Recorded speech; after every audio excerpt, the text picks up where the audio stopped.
Sejam muito bem-vindos. Quando uma vítima de narcisista maligno resolve se queixar para alguém de que está sendo perseguida, há uma grande tendência de que ninguém acredite nela e de que ela não encontre apoio. Ficará desamparada tanto entre os familiares, os integrantes do círculo social, bem como no ambiente de trabalho. Isso causa um forte sentimento de injustiça, uma das mais revoltantes emoções que uma pessoa pode sentir. A justiça que a vítima espera pode vir com o tempo, se ela tiver paciência de esperar, mas também pode nunca acontecer. É certo que a chamada lei do retorno funciona, e um abusador terá o castigo pelos atos que cometeu. Eu acredito nisso. Mas pode ser que a vítima tenha se afastado tanto que nunca venha a saber. Uma pessoa que pratica maldades de forma continuada, entretanto, certamente ficará conhecida e terá muitos problemas ao longo da vida. Afinal, tudo o que é construído sobre alicerces falsos, um dia ruirá.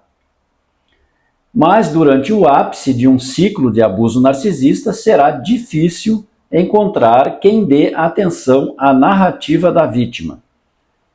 Isso ocorrerá principalmente se ela estiver lidando com um narcisista do tipo encoberto, que age de forma muito insidiosa, dissimulada.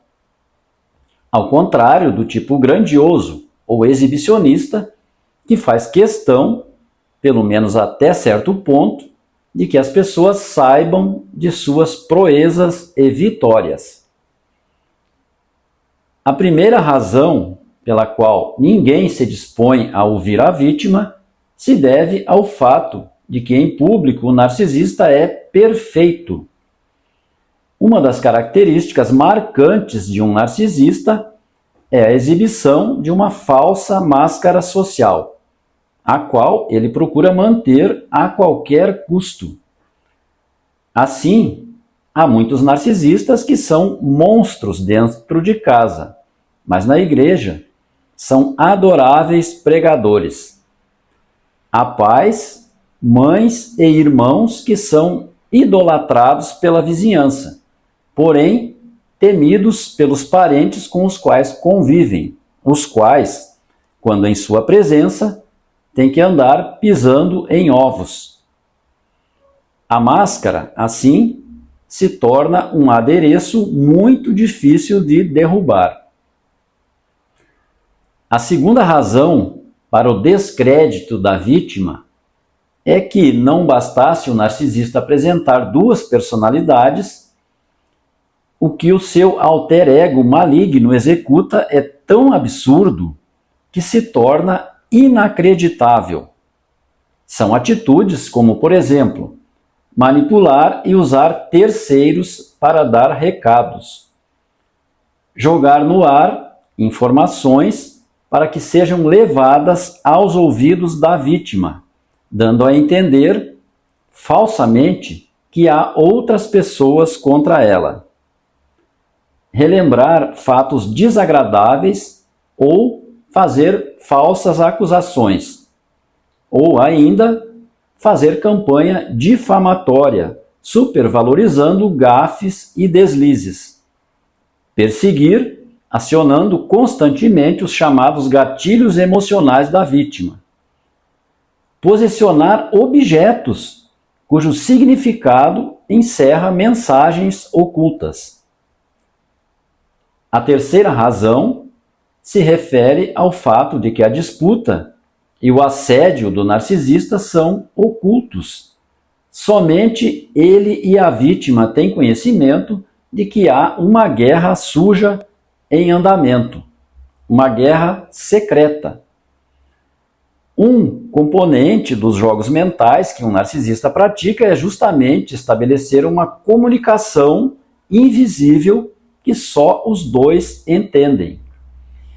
Ele envia a todo instante mensagens cifradas, cuja chave para decifrar somente a vítima possui.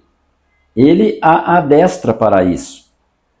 Mesmo assim, a vítima pode levar muito tempo para decodificar. Uma frase aparentemente inocente acaba tendo um conteúdo de cinismo doentio revelado durante um lapso de reflexão. Uma ligação com outro fato. O sofrimento por haver decifrado o desaforo pode ocorrer no meio da noite, perturbando o sono. A quarta razão que vamos examinar reside no fato de que, quando o narcisista entra em uma disputa, é porque ele já se antecipou, pois ele não se arrisca facilmente. Ele já difamou a futura vítima para todos. Já expôs erros e defeitos dela.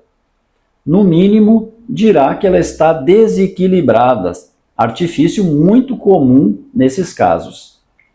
A rotulará como louca, um argumento que, apesar de ser muito genérico, tem grande poder para desacreditar uma pessoa.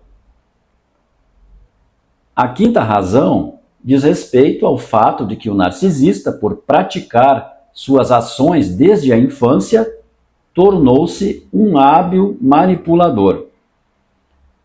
Ele manipulará muitas pessoas para cercar-se de aliados ou simpatizantes. Vai inverter os papéis e se fazer de vítima.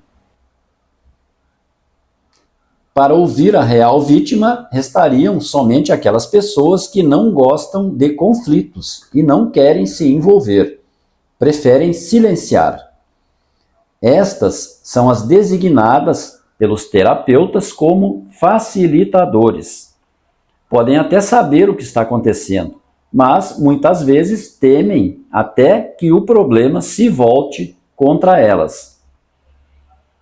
Como sexto motivo, evidenciamos que a maioria das pessoas não sabe mesmo ouvir. A maioria quer julgar.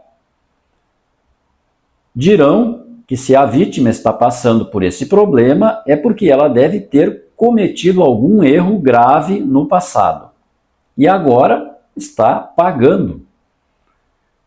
O julgamento será reforçado pela distorção da realidade provocada astuciosamente pelo narcisista, pela falsa máscara que ele ostenta, de pessoa impecável, pelo fato de suas ações serem absurdas e pela difamação preventiva que executou.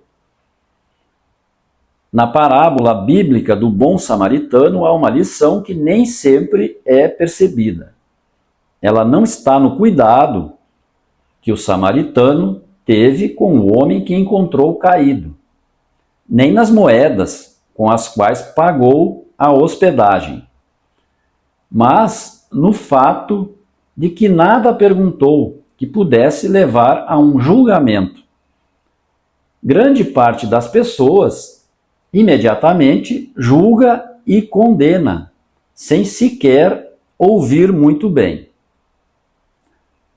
A sétima e última razão pela qual a vítima não é ouvida também está associada ao costume de julgar. Quem nunca foi vítima de um narcisista, ou quem não é um sobrevivente, costuma ter um certo sentimento de heroísmo.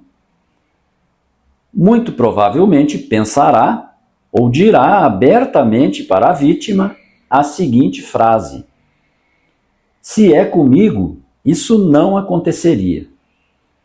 Essa é uma das piores afirmações que uma vítima pode ouvir. A invalidação soará para ela como uma das piores ingratidões. A vítima geralmente é uma das pessoas mais talentosas e prestativas do ambiente. Talvez por isso mesmo ela tenha causado uma ferida narcísica e a consequente fúria narcísica, ou tenha atraído para si a inveja. Talvez tenha dito um não, ou não tenha se deixado manipular. concluímos que deveria ser dada à vítima a garantia do contraditório e da ampla defesa. No artigo 5º da Constituição Brasileira, também há uma lição de vida, pois está escrito que essa garantia é devida não somente em processos judiciais e administrativos, mas aos acusados em geral. Muito grato pela atenção.